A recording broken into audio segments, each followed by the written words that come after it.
Yeah, crispy, crunchy, and nutritious. It is the Sixers Talk podcast brought to you by Wilmington University. Wilmington Works, Danny Pommells, the smartest man in the room, Mr. Noah Levick, as well as our producer extraordinaire, Ben Berry, in the cut. As always, we are not coming to you live from Rivers Casino. This is an at-home podcast. Noah in his friendly confines, I am in mine. And we're taking a different spin on today's pod. Of course, we're brought to you by Wilmington University, Wilmington Works. The different spin we are taking on today's pod is we have 20 names of the all-time Sixers that we will each give our opinion on as we rank the top 20 all-time 76ers. And a bit of a, different exercise, as I'm sure anyone who's ever attempted this has experienced. You got the Syracuse Nationals, the Philadelphia Warriors, the 76ers. Where's the dividing line? How do you, met this thing out? I got a bit of a disclaimer, Noah, if you don't mind. Sure, go ahead. A lot of these guys I did not see play and don't have as much reference for their prowess. I actually talked this over with my son a bit, and he just started going on this rant about how he would cook Bob Cousy and all this other nonsense, but which is a constant criticism of comparing teams and players from different eras. And some of that had to happen here for us to stack these guys up. With that said, Mr. Levick, some guys had to hit the cutting room floor essentially because it's a list of only 20. And also, as I mentioned, that some of these guys I did see play, I don't have a gigantic point of reference for John Red Kerr or Larry Costello, or even Chet Walker for that matter. I just don't have a great point of reference for those guys. I'm sure they were fantastic players, deservedly so. Hey, Larry Costello is still 8th on the all-time 76ers assist list after all these years. So he had an incredible career and is worth noting. But for the purposes of this list, my list is skewed more toward guys that I saw play or have a better point of reference for. Is that fair in your estimation? I think it's fair. I do think if you made multiple all-star teams and were consistently available and playing good basketball for the Sixers, for me, that's legit to consider you one of the better Sixers players of all time. But that said, it's just harder to make those assessments when we're comparing across eras, and inherently makes this pretty difficult. For me, what I cut people off for is just, did you not play very much for the Sixers? So I'm not including James Harden on this list because I just think it's such a small sample size, and I would have a really difficult time, in all honesty, figuring out exactly where he fits in, especially given that he's played literally less than 82 games as a Sixer. The same is true for someone like a Bob McAdoo, who had a very short stint as a Sixer, obviously was a fantastic player in terms of the whole career, but not many games in Philadelphia. Dikembe Mutombo is probably another good example in that general ballpark. Had some good memories as a Sixer, but for the most part, did his best work elsewhere. So, yeah, I think I tried to give my props to the historical guys, but fully admitting that I'm not in the best position to understand exactly what they brought to the table, as you said. Well said, Noah. If you don't mind, I will return serve and allow you to start. And what we can do, suggestion from Ben Berry, our producer, name 5, start from the bottom all the way up to number 1. You name 5 guys, I'll name 5, we'll discuss and then move forward like that. Cool? Sounds good. Yeah, I mean, it's funny because, my number 20, we'll see, but it might be like the most controversial, most divisive. That's Ben Simmons. Ben Simmons is number 20 on my list. Wow. That is pretty low. Yeah, okay, it's pretty low. I thought some people might be ticked off that he's even on here. I did think about putting him up a little higher, but obviously has some great competition. But look, he made 3 All-Star games here. He was the Defensive Player of the Year runner-up. And I think those are strong credentials, even if the end was very messy and negative on quite a few fronts. And then my number 19, I have Drew Holiday, named an All-Star at 22 years old, only 4 years in Philly, but a ton of impressive accomplishments after that I do think boost his overall case for being a member of this list. And similarly, I have Andre Iguodala at 18. Only the one All-Star selection, but did quite a bit during his time as a Sixer. He's still 10th on the team's all-time scoring list, 6th in assists, 4th in steals. Of course, was not the most well-suited to a number one star role, but just consistently was a well above average player on both ends. And for me, that merits a spot when we're thinking about Sixers history and the best players to don this uniform. And then 17, I do have a player you mentioned, Mr. Larry Costello. 6 All-Star games, nothing to sneeze at. Very accurate shooter by the standards of his era, both with the old school set shot and then also at the foul line. And at the tail end of his career, he was a member of the 66, 67 champs. So he has that ring on his finger, which I think is, something we should value in making this list. Number 16, I have George McGinnis, only 3 seasons in Philly, but of course a fantastic, powerful, agile forward of that era. And the pure numbers are really impressive. 21.6 points, 11.5 boards, 4.1 assists, 2.1 steals over those 3 seasons as a Sixer. So he makes my cut here at number 16. So I think that gets us through my first 5 or my bottom 5 on this particular list. I think your 5 are great. It's so subjective because, the comparisons over eras as well as, what you value over one player or another. The championship definitely can help decide some of those sticking points. And it's difficult when you're thinking about, like, some of these guys have their jerseys or number hanging from the rafters at the Wells Fargo Center. And that should also merit some weight as well. So with that said, my number 20 guy is Dolph Schayes. That is way down the list. I know he has been in the top 10, top 5 even on some lists I look at.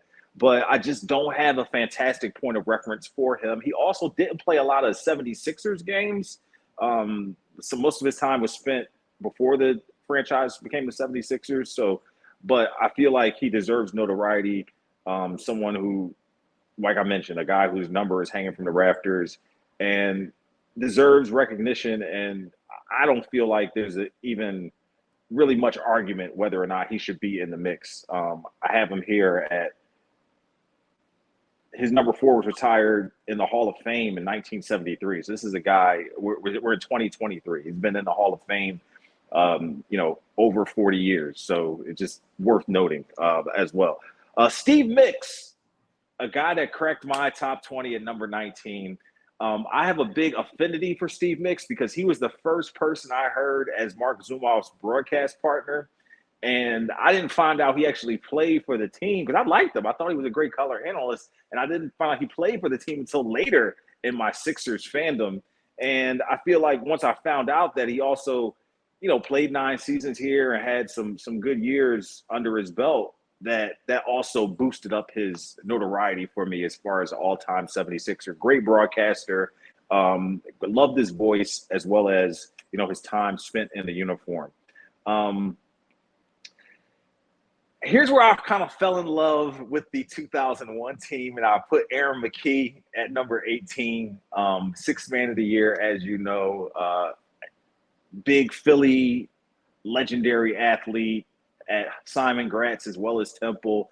But as far as his Sixers prowess, really helped keep Allen Iverson at bay at times. And I think that might be something as far as off the court that goes underrated, as far as his relationship with AI, the connection they had, him being a steadying force, maybe a good piece of conscience for AI at times when he was out here trying to navigate his stardom and being, a prime Philadelphia athlete. Doug Collins, former number 1 overall pick, would be my 18th, 17th name. And I say Doug Collins because even though he came back around to coach the team to success measurably, he was a guy who on the court maybe never lived up to being the number one overall selection, but he had a style of play and a kind of a tenacity with the ball that I think goes underrated a little bit. But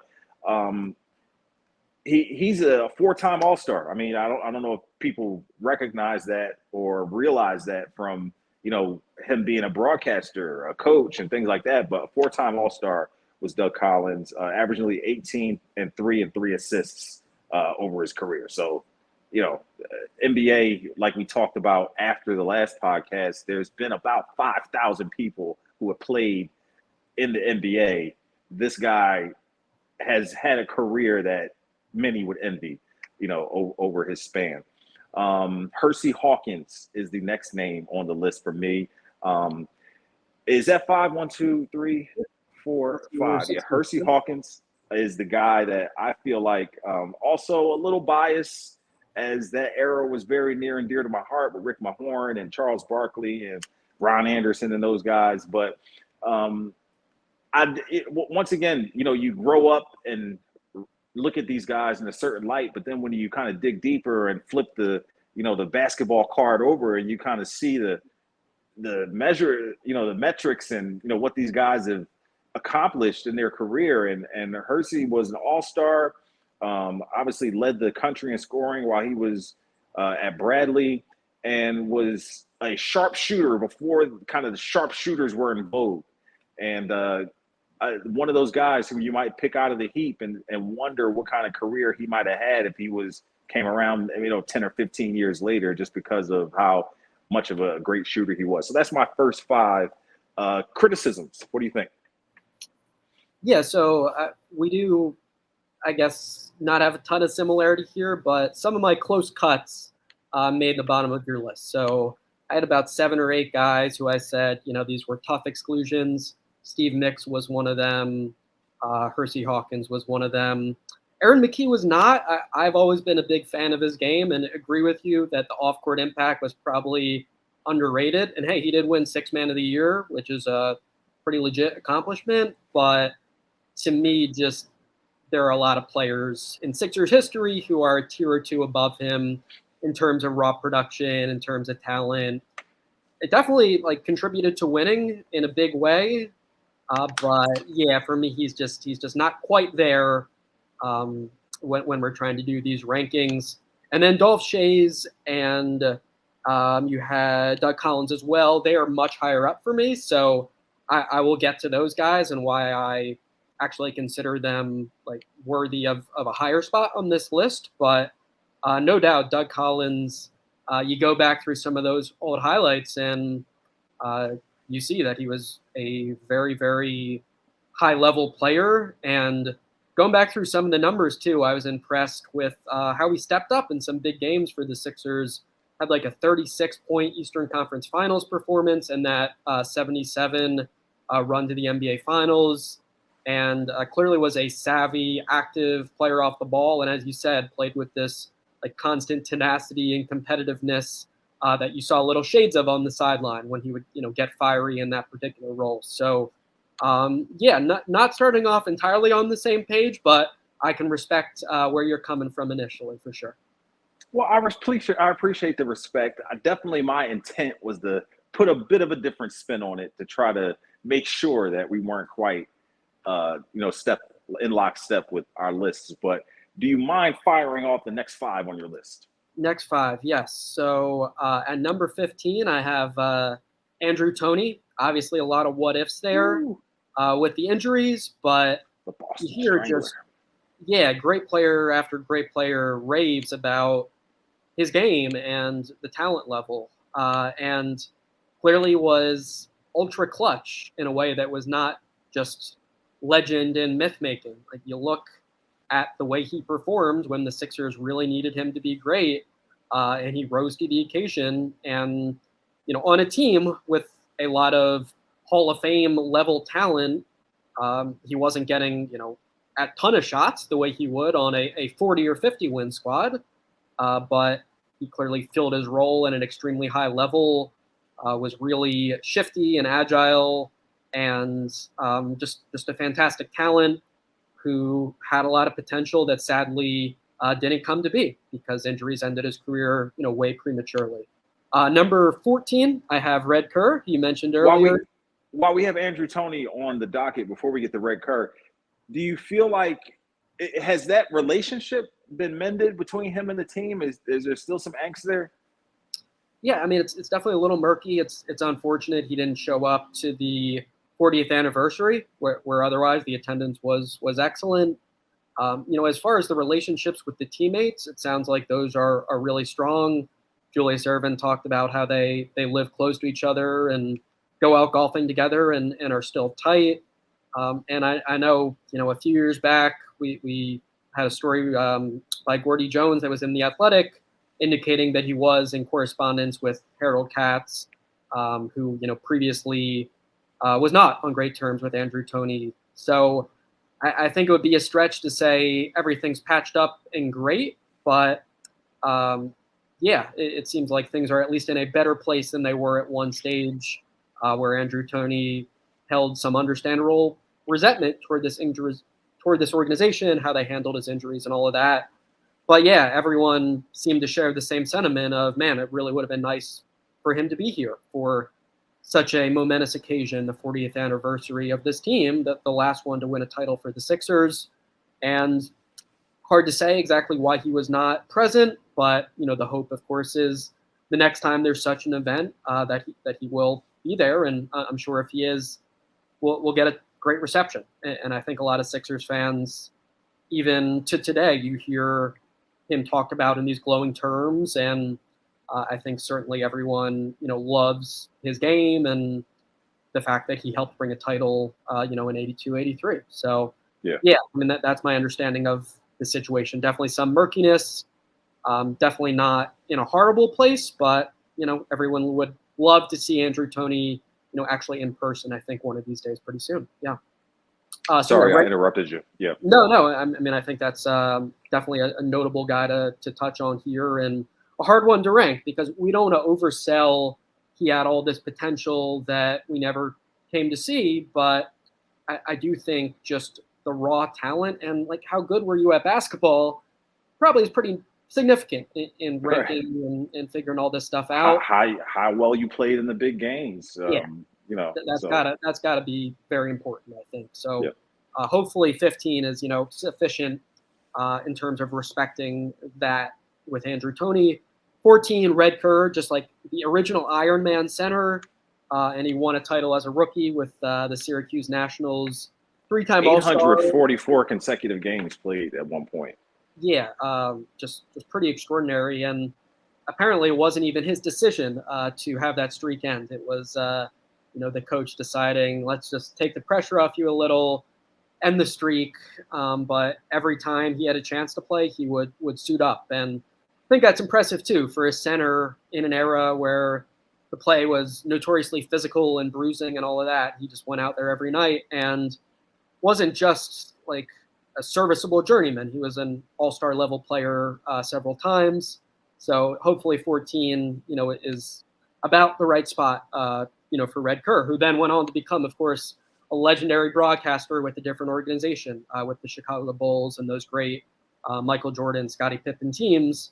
But yeah, in Philadelphia or, in Syracuse for much of the career, did a lot of great stuff on the court as well.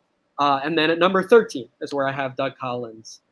For me, just like this was an outstanding player, and there are not many Sixers, if you go through history, that were making like 3 or 4 all-star teams. Doug Collins did that 4 times in a row.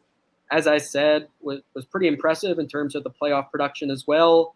And then something that's always, bittersweet for me too is he was outstanding in the Olympics before becoming the number 1 pick.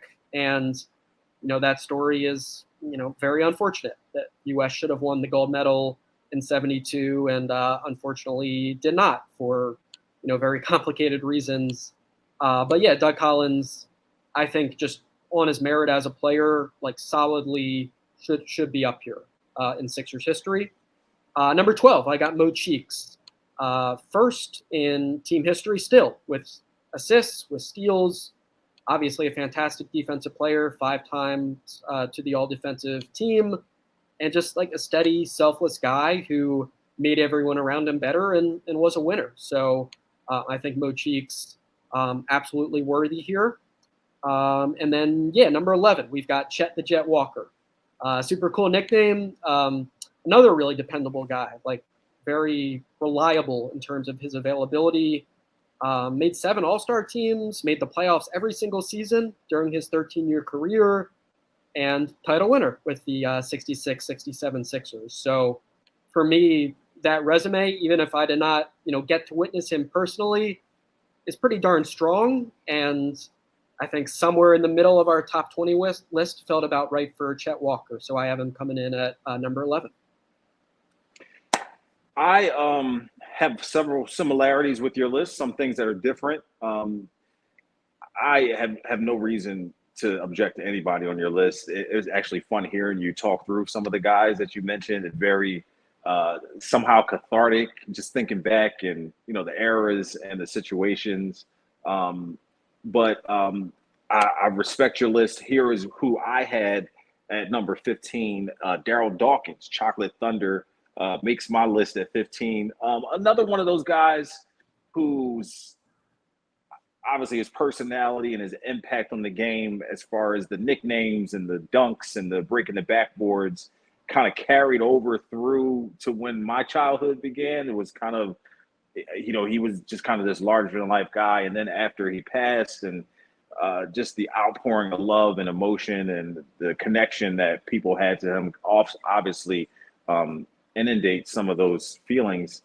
But this dude was a kind of ahead of his time, coming straight out of high school to the NBA, 6'11", huge guy, at the time, and breaking backboards, and also, averaged 11 and 7 throughout his career, spent a good bit of time with the 76ers, 7 seasons in total, and just a player that, yes, maybe not as virtuoso when it comes to stuff in the stat sheet, but in some ways you can't really tell the story of the Sixers without including him in some facet or form. So Daryl Dawkins is on my list. The next guy I had, who probably would be higher up if he had stayed longer, is George McGinnis. I mean, in 3 seasons, he was an absolute bucket, and I think he was a 2-time All-Star here while he was with the 76ers, and in that short time frame, very impactful. And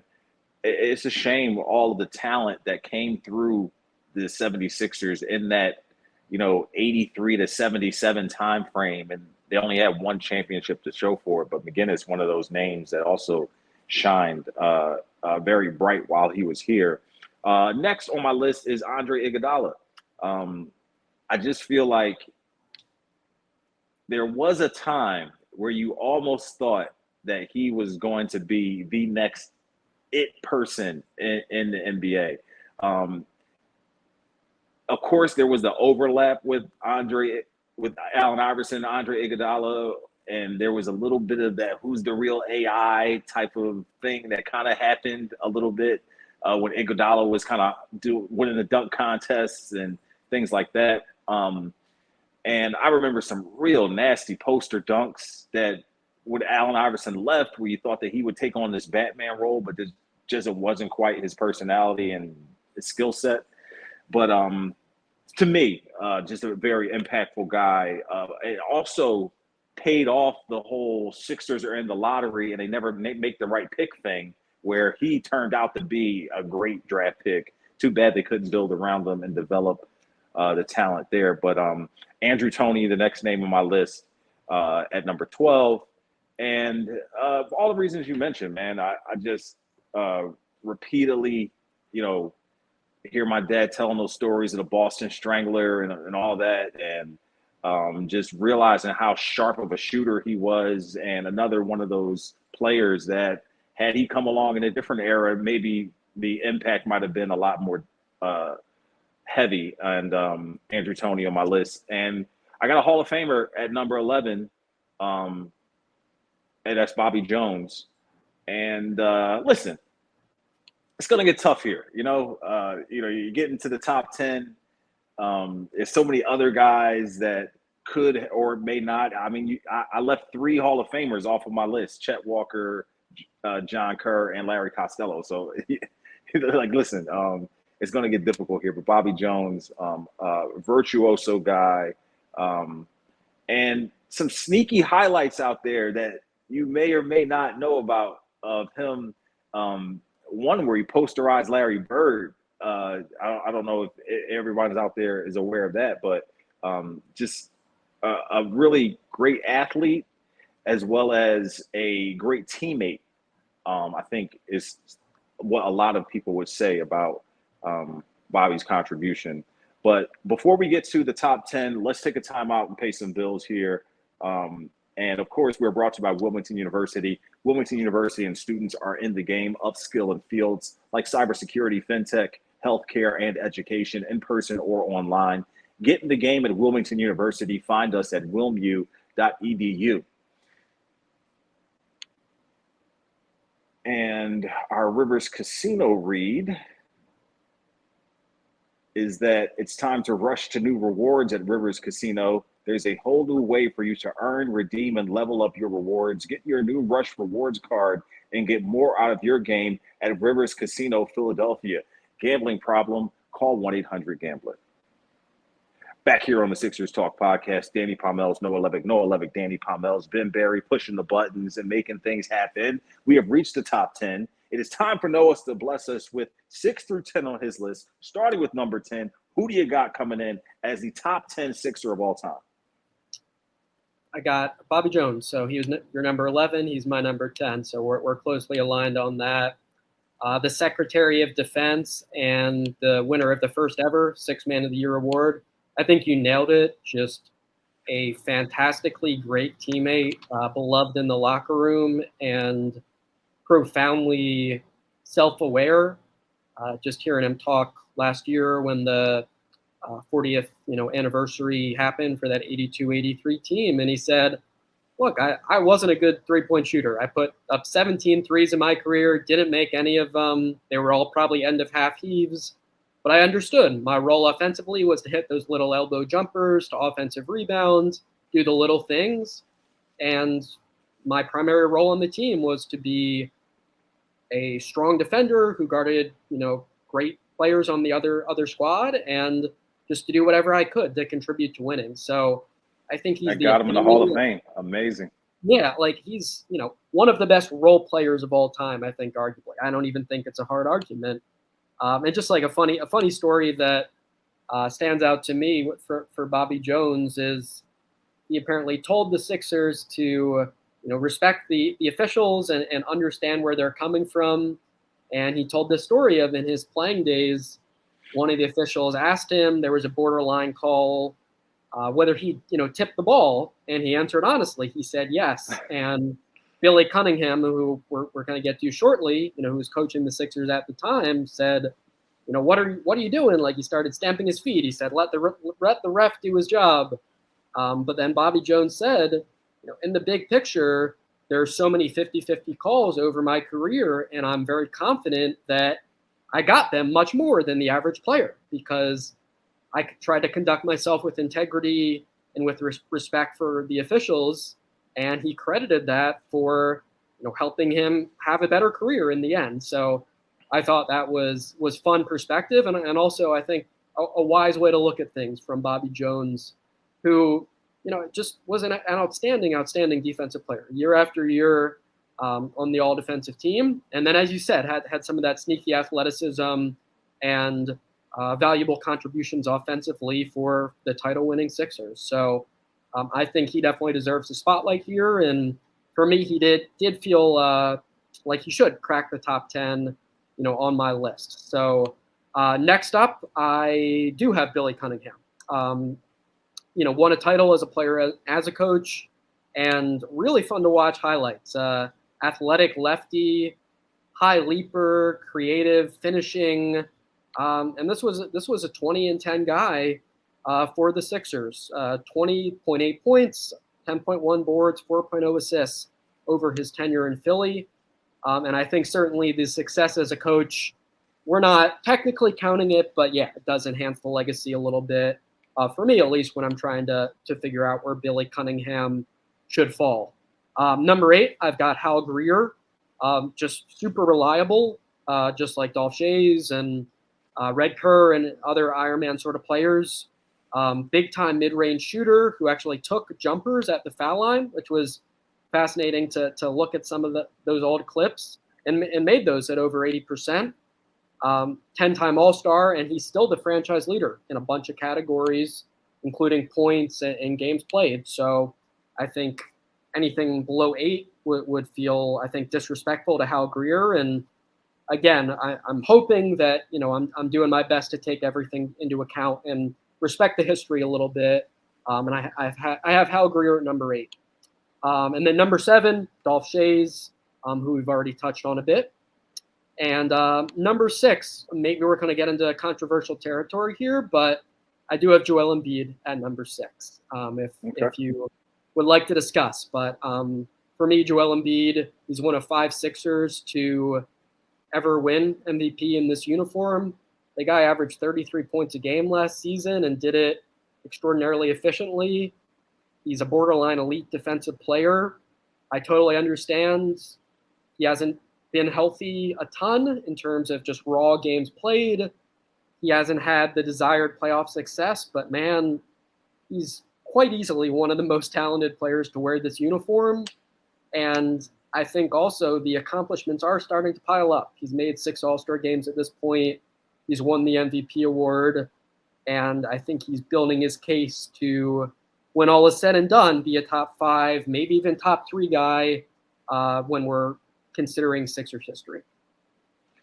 And I think when you mention Embiid, I actually have him a little higher on my list, but when you mention him, I think the two MVP runner-ups are also worth mentioning. Like, he's also, and some of, especially the last one, where there are mere points separating him and Nikola Jokic.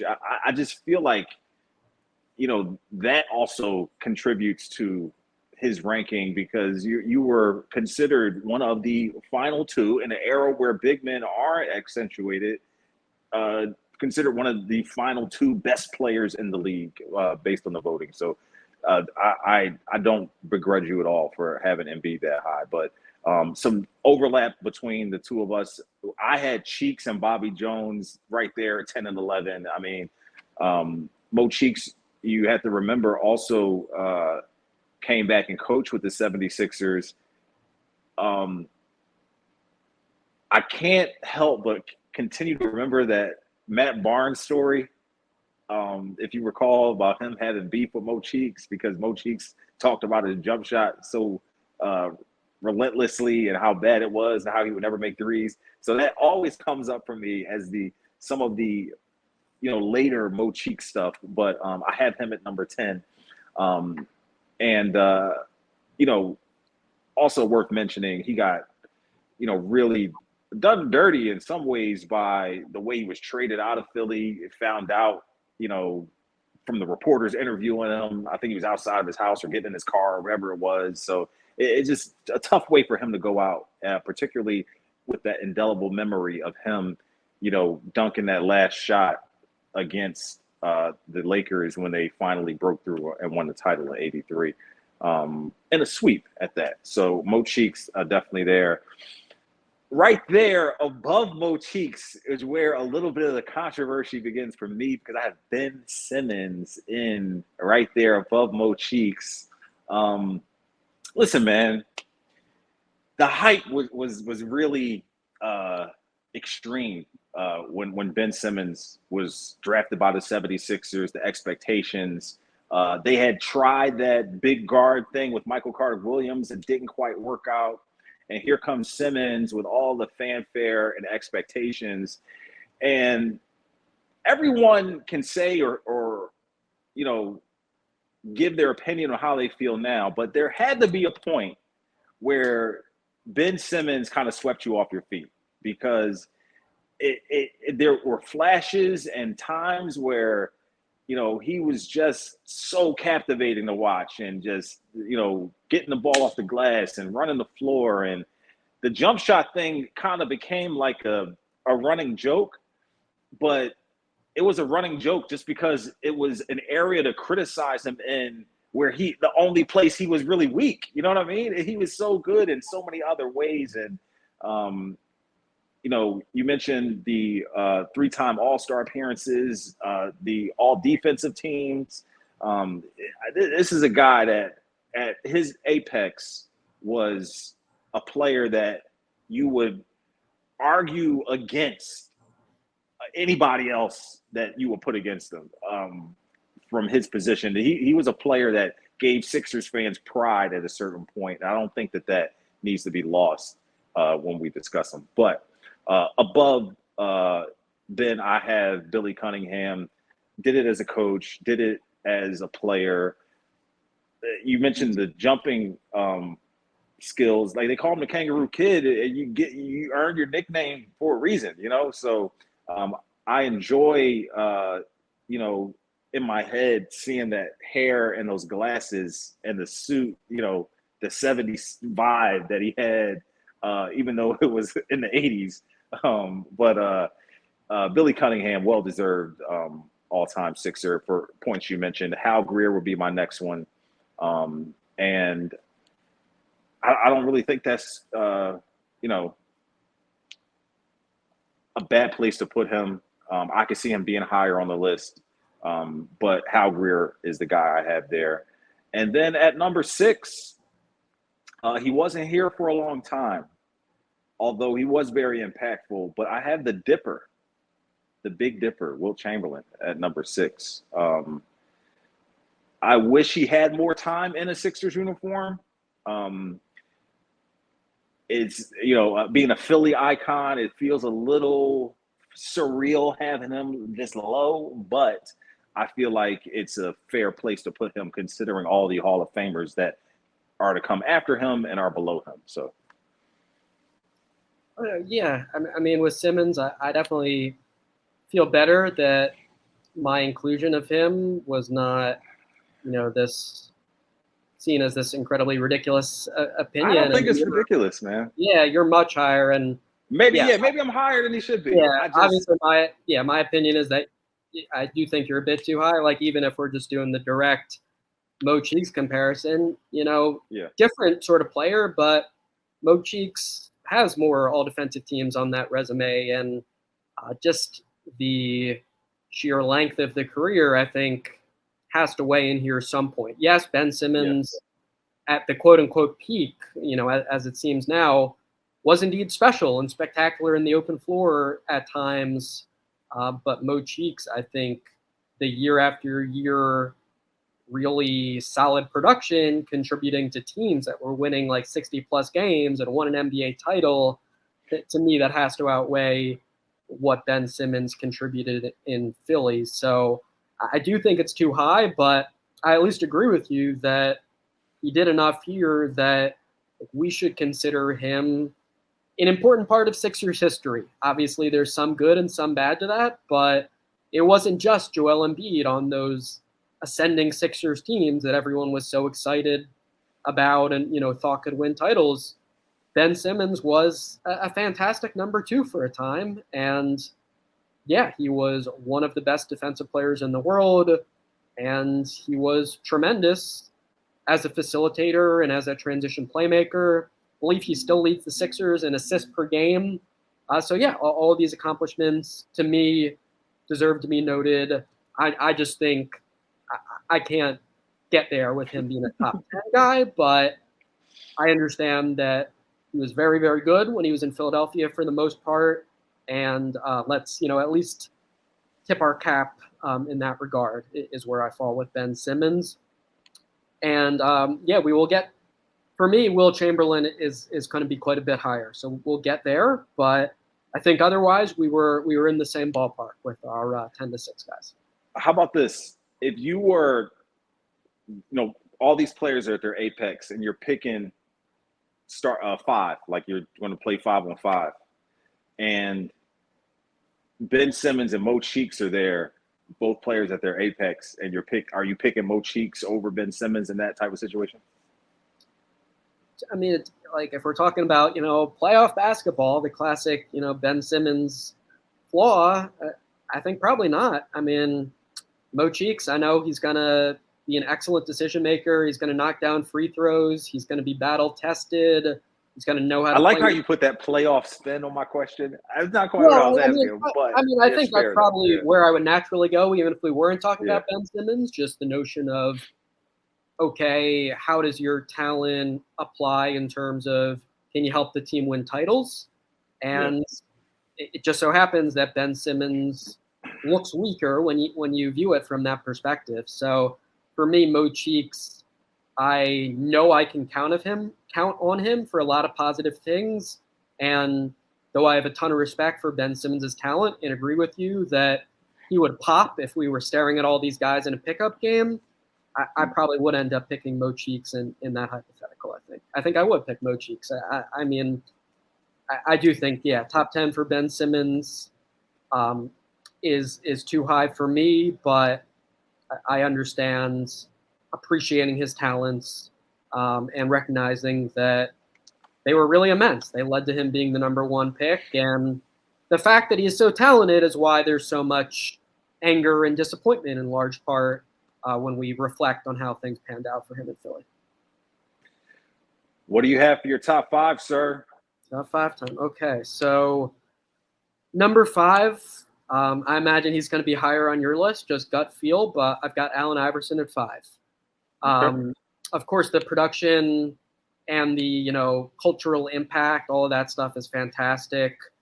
Giant heart, and I think the 0-1 MVP and the finals run elevate his legacy in a major way. I do think if you remove that from the equation, there are some rough moments here in Philly, and there are a lot of teams where the Sixers were convinced they found him the perfect co-star, and it didn't work out.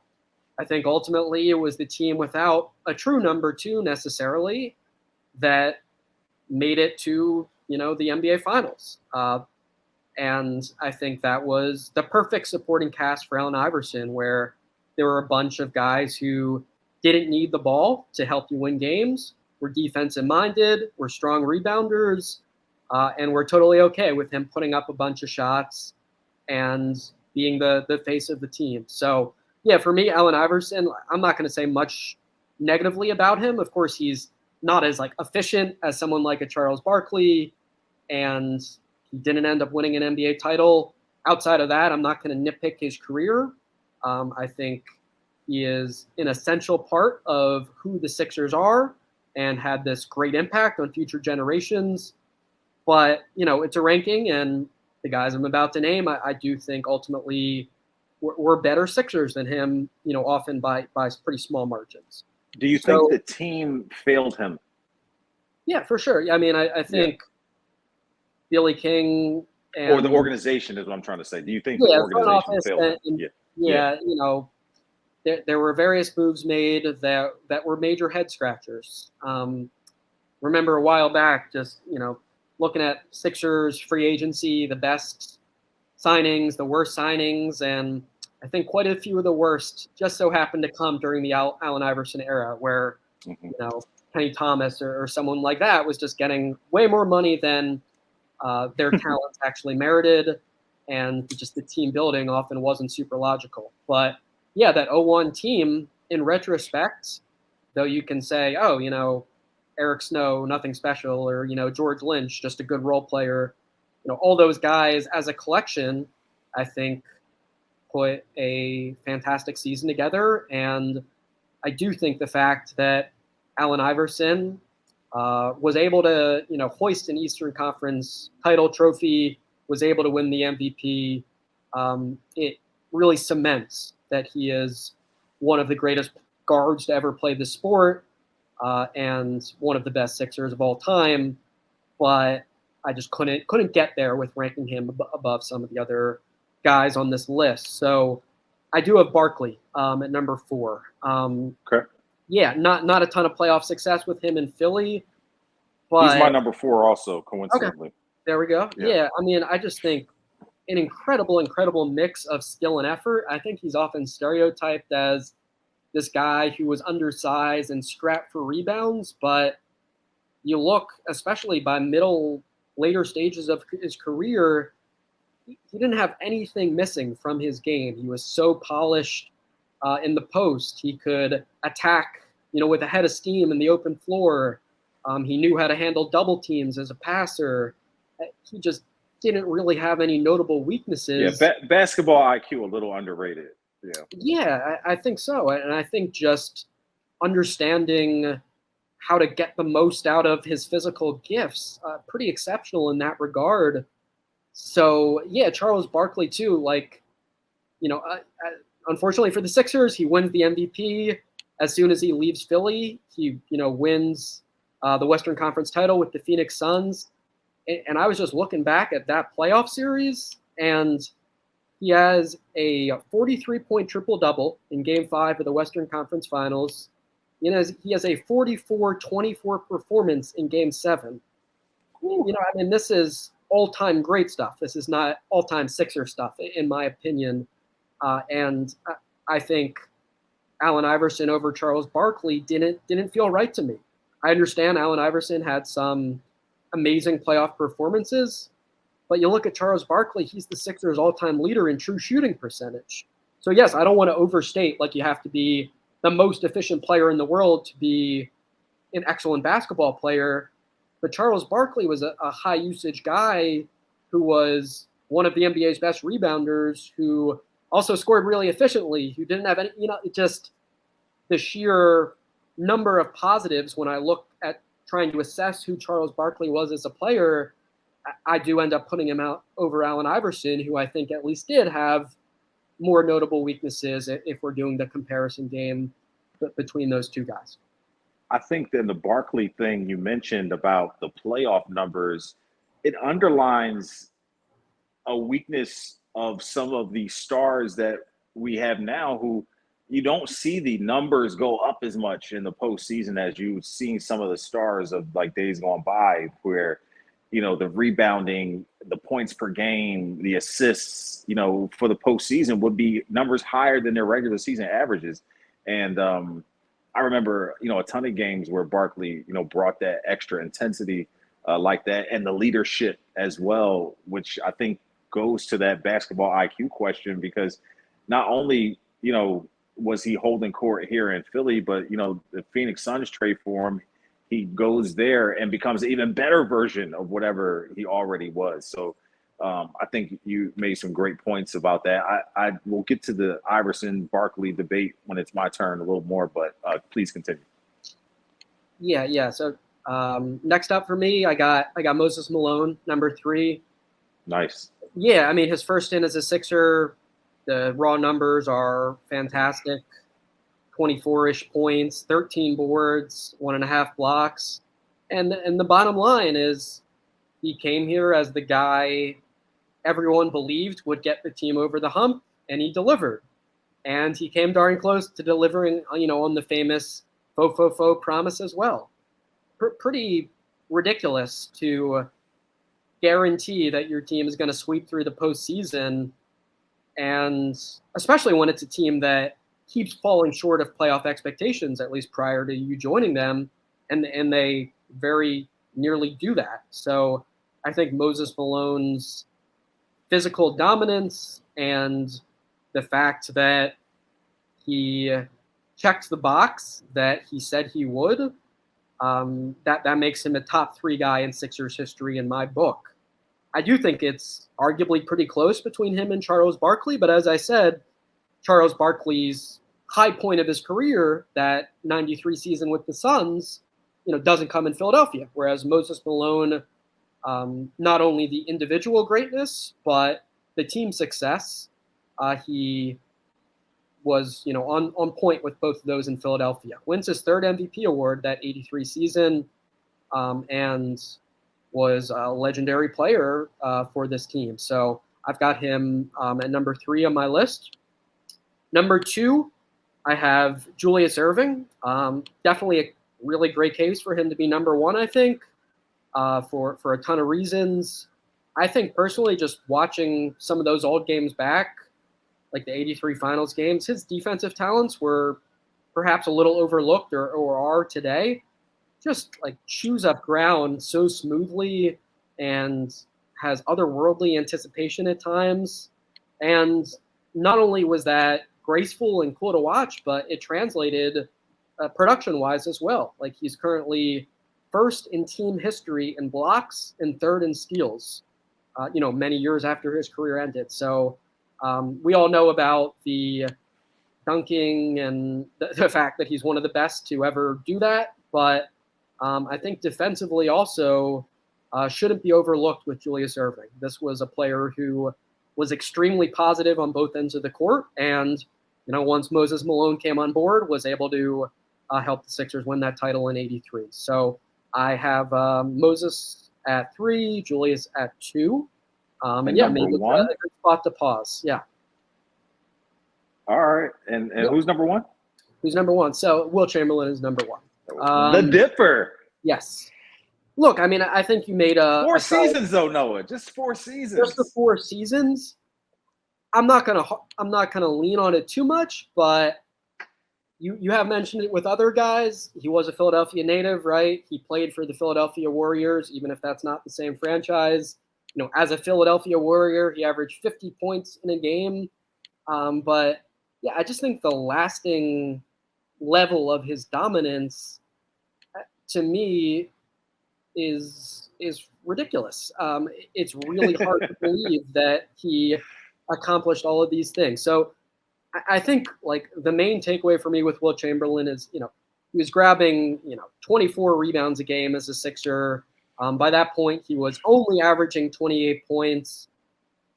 But in the 67-68 season, he led the NBA in total assists, right? So this was someone who, like a Joel Embiid, the entire opposition knew was a ridiculously high threat, and they needed to guard him tightly. And his adjustment to that was leading the NBA in assists.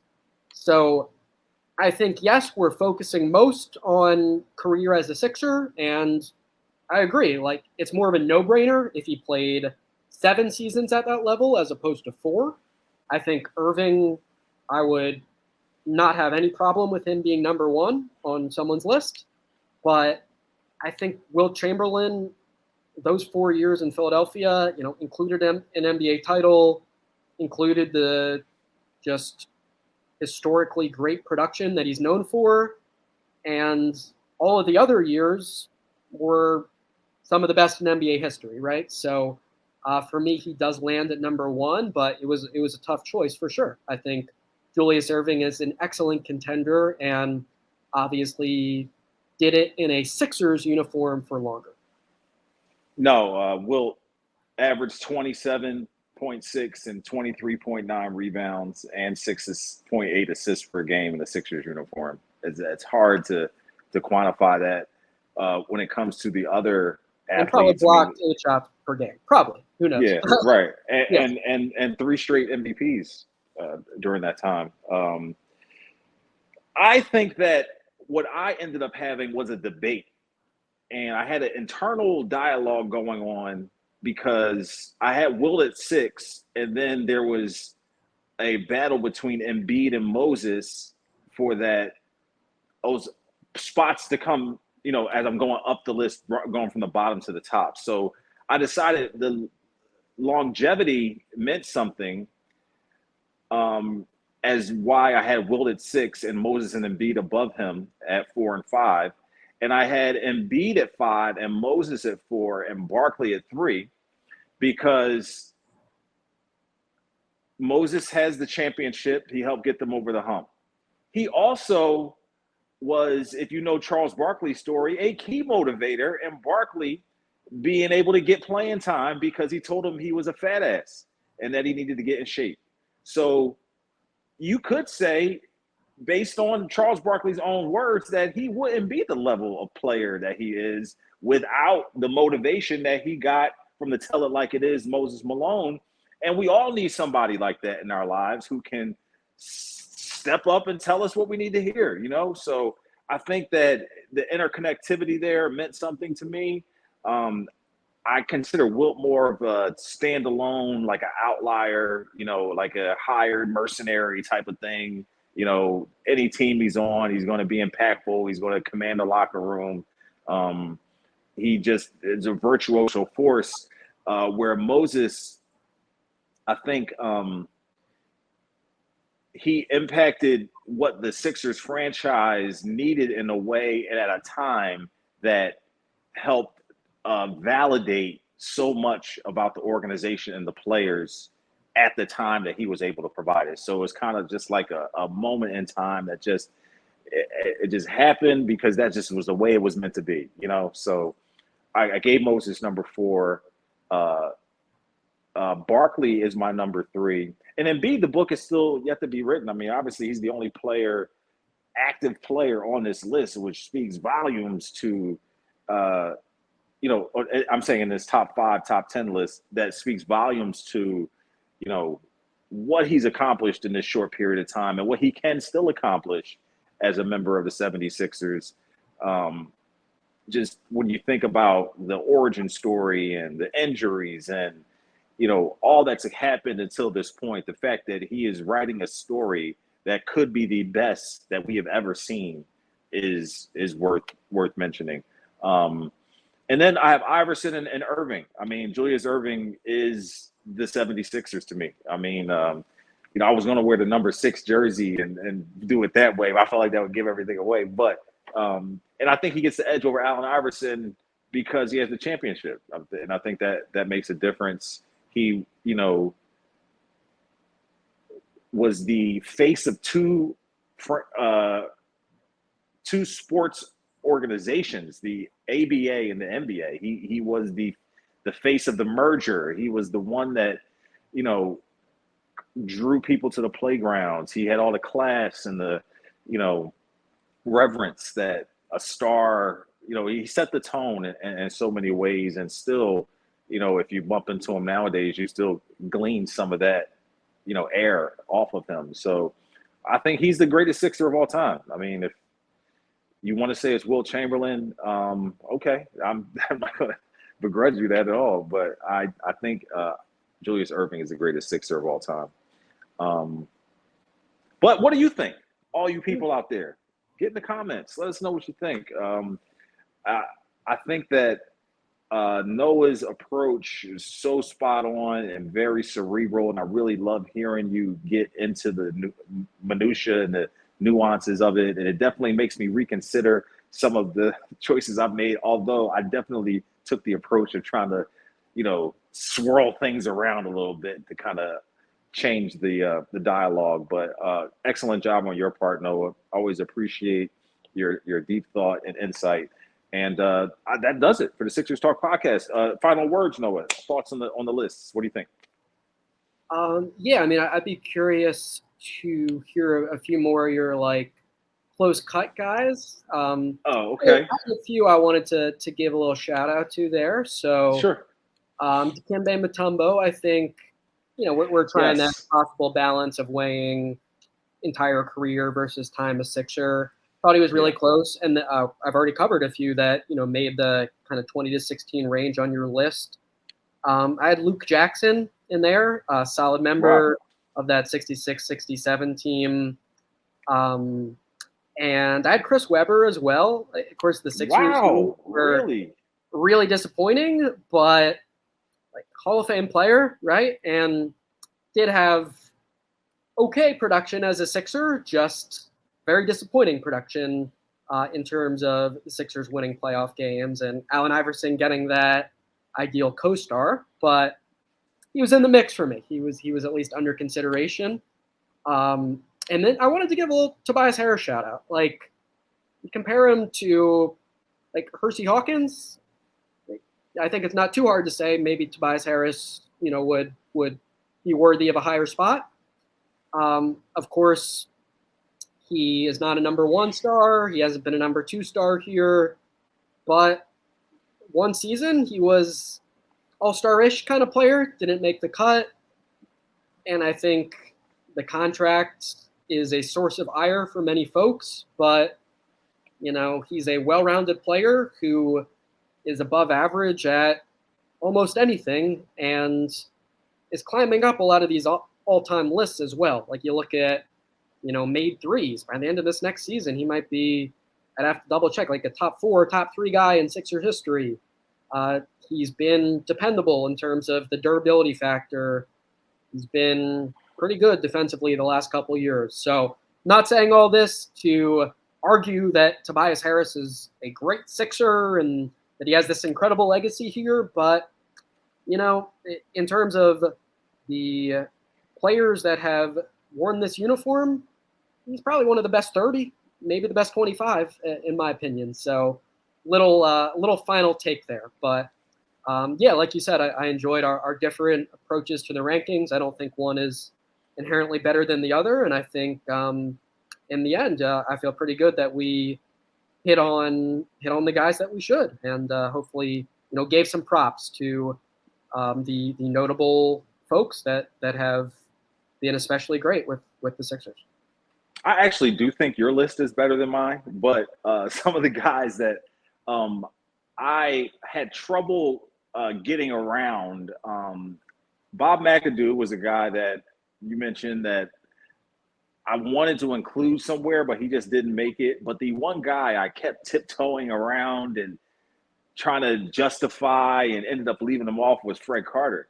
Because I know he was a bucket, and I know he was the best player on that awful Sixers team that won 10 games. Was it 9 games? 9 games? There you go. Okay. So I know he was very good, and I know that he didn't get his just dessert, but he would probably be an honorable mention guy that I just didn't quite find a place for on my list, but I know that he belongs in the lineage of great Sixer players. Fred Carter, Mad Dog. Like it.